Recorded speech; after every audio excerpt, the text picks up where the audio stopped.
پەیمانگایەکی بەریتانیا ئاشکرای دەکات گروپە سیاسیەکان، میلیشیاکان و گروپە چەکدارەکانی دیکە دەستیان بەسەر مەلەفی دەرمان لە عێراقدا گرتووە. بەپێی راپۆرتی پەیمانگاکەش تەنها 1 لەسەر 3 ئەو دەرمانەی لە دەرمانخانەکاندا هەیە بۆ بەکارهێنان گونجاوە. پەیمانگای جاسام هاوسی بەریتانی بۆ توێژینەوەکان لە راپۆرتێکیدا باسی لە گەندەڵی بەربڵاوی سیستمی چاودێری تەندروستی لە عێراق کردووە.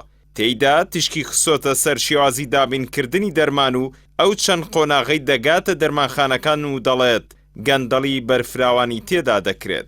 پەیمانگاکە دەڵێت گەندەڵیەکە لە مەلەفی دەرمان لە عێراقدا چەندین بازنەی بەردەوام لە خۆ دەگرێت کە لە پزیشک و دەرمانساز و لایەنی سیاسی و گروپی چەکدار و بازرگان پێکاتون. پرۆسەکە سەرەتا لە پشت سنوورەکانی عێراقەوە دەست پێ دەکات. ئەوانەش ساڵانە بەرپرسن لە گیان لە دەستدانی سەدان کەس.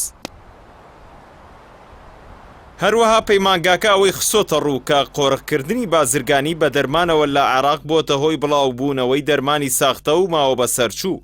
ئەوەش قازانجێکی گەورە بۆ ئەو گروپ و دەستە بازرگانیە دابین دەکات کە مەلەفی دەرمان و بازرگانیکردنیان پێوە قۆڕە کردووە.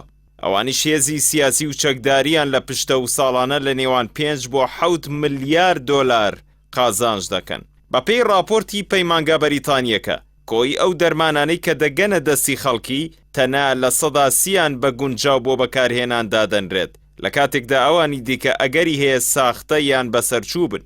لە راپۆرتەکەدا جەخل لەوەش کراوەتەوە کە هەندێک لە دەرمانەکان تەنانەت پێشەوەی بگەنە دەرمانخانەکان ماوە بەسەرچوون. ئەمەش بەو مانایە دێت کە زۆربەی و دەرمانانەی بەردەستن لە باشترین حاڵەتدا بێکاریگەرن و لە خراپترین حاڵەتیشدا مەترسیدارن بۆ تەندروستی مرۆڤ. لە راپۆرتەکەشدا لە سەرزاری بەرپرسانی وەزارەتی داراییەوە هاتووە عێراق ساڵانە 10 ملیار دۆلار واتە هاوتای لە 5 ساڵانە لە بەرهەمی ناوخۆ زیانی پێدەگات چونکە ئەو بڕە پارەی گومرگی سنووری دەچێتە گیرفانی لایەنە سیاسەکان لە بریەوەی بچێتە ناو گەنجینەی دەوڵەتەوە.